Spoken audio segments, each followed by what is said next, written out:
May bagong pag-asa para sa mga OFW na nagbalik bansa matapos makatapos sa skills training sa ilalim ng reintegration program ng DMW, OWA at TESDA. Kinilala ang mga graduate sa Taguig City kung saan hinikayat silang gamitin ang kanilang mga bagong kasanayan sa paghahanap ng pagkakakitaan dito sa Pilipinas. Narito ang report ni Aimee Gatchalian. Nitong Miyerkules, nagsama-sama sa Taguig City ang mga OFW na nagbalik bansa para sa seremonya. Matapos ang training, tinanggap ng mga graduate ang kanilang mga sertipiko bilang patunay sa kanilang bagong kasanayan.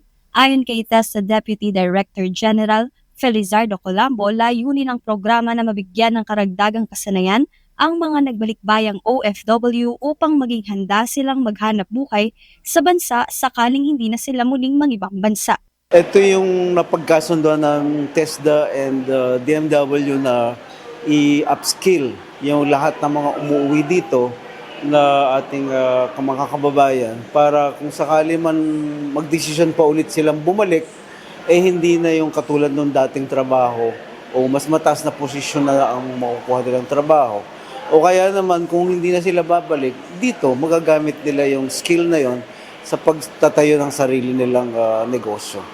Kabilang sa mga graduate si Rosalie Madarang, isang repatriated OFW na napilitang umuwi dahil sa Middle East crisis. Sa kabila ng mga pagsubok, pinili niyang gamitin ang pagkakataon upang muling matuto at sumailalim sa upskilling training.